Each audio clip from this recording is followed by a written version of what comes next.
Hello and welcome to Tending the Soul, ministry of Robbinsdale Parkway United Church of Christ. I'm Reverend T. Michael Rock, and with the Reverend Kathy Itzen, we are the co-pastors of this amazing progressive congregation that is steeped in this idea, this wonderful manifestation of ministry that allows us all to look deep inward, to grow, to understand that we move through life with the acknowledgement that all of us are broken in some ways. And those broken places are actually the most beautiful places of our being.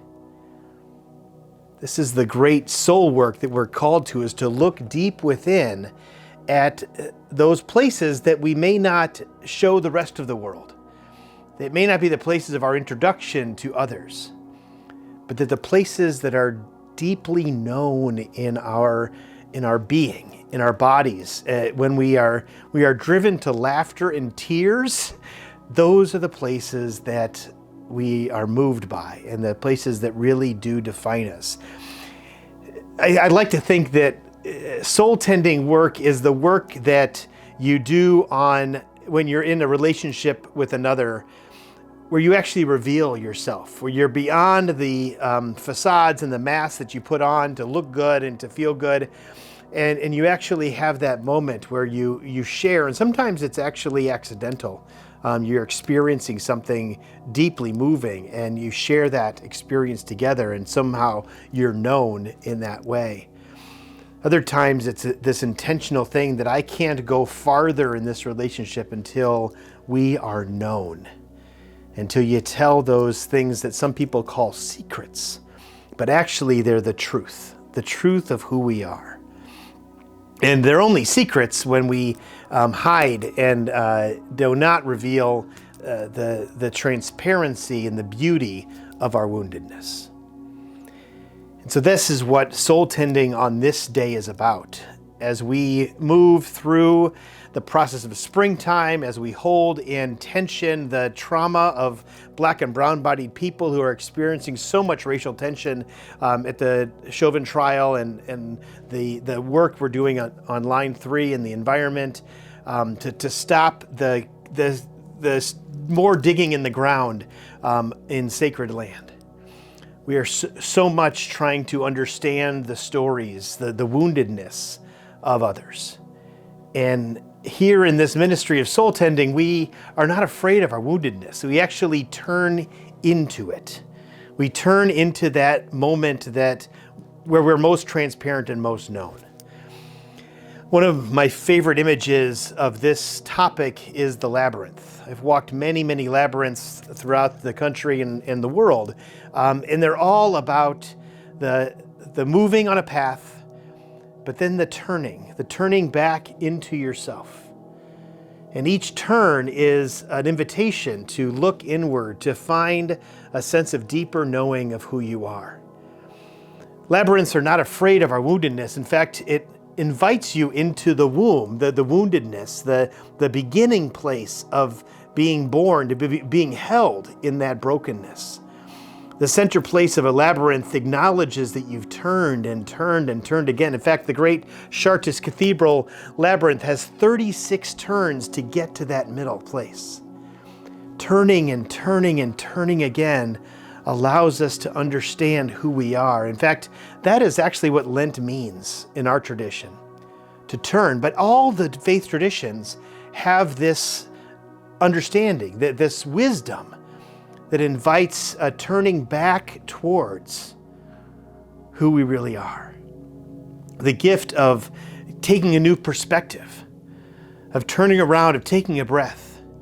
When one feels overwhelmed with life, when one feels overwhelmed with the news or anything else, or experiencing someone's trauma or the story, I invite people to be on their walk or on their phone call or whatever it is, turn.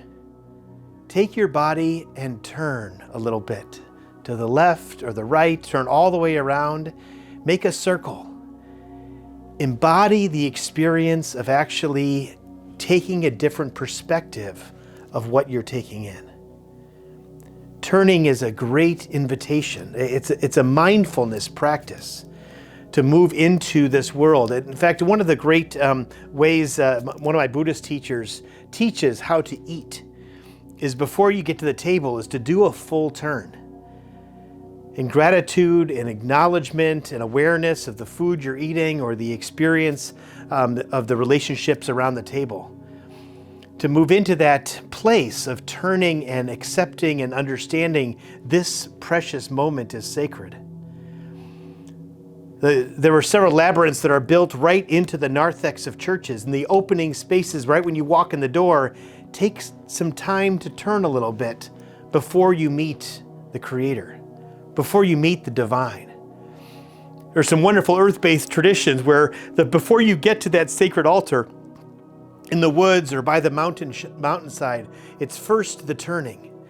You got to move through the brambles or move down the mountain passes until you get to that place. You've turned enough to get to that sacred ground.